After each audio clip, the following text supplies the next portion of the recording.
नमस्कार। अनविति के सारे दर्शकों को मेरा नमस्कार।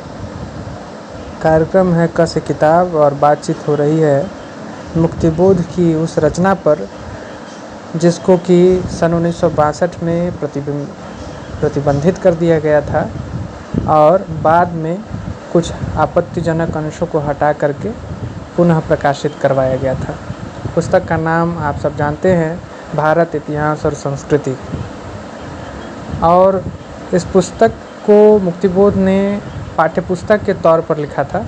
8वीं कक्षा के बच्चों को इतिहास की शिक्षा देने के लिए, उनको इतिहास की बुनियादी समझ उनमें पैदा करने के लिए मुक्तिबोध ने ये किताब लिखी थी। भारत इतिहास और संस्कृति की जैसा कि शीर्षक से जाहिर है कि भारत के इतिहास की बात हो रही है और मुक्तिबोध इतिहास की पर बात करने की शुरुआत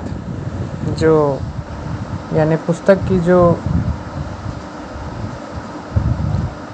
एक भूमिका उन्होंने लिखी है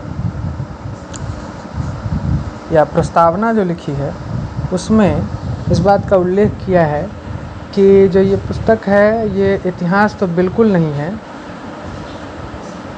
इन अर्थों में नहीं है कि यह राजनीतिक इतिहास नहीं है। सामान्य तौर पर इतिहास को राजनीतिक इतिहास के रूप में देखा समझा जाता है या इतिहास के अंतर्गत राजनीतिक घटनाक्रमों पर बातचीत होती है और फिर उसके हिसाब से सामाजिक परिस्थिति, सांस्कृतिक परिस्थिति आदि पर विचार किया जाता है। लेकिन मुक्तिबोध ने राजनीतिक आउटलाइंस को इस पुस्तक में बिल्कुल कवर नहीं किया है और ऐसा करने के पीछे उनका एक खास प्रयोजन है। प्रयोजन यह है कि मुक्तिबोध का मानना है कि राजाओं, युद्धों, राजनीतिक उलटफेरों के बावजूद समाज एक ऐसी शक्ति, एक ऐसी प्रक्रिया से सतत गतिशील रहता है, गत्यात्मक रहता है, जो परिस्थिति में राजनीतिक हेरफेर और राजनीतिक परिस्थिति में बदलाव के बावजूद समान रूप से चलायमान है। और वह शक्ति है सांस्कृतिक शक्ति, सांस्कृतिक प्रक्रिया की शक्ति। मुक्तिबोध मानते हैं कि समाज की गतिशीलता में दो महत्वपूर्ण प्रक्रिया अपनी भूमिका निभाती हैं।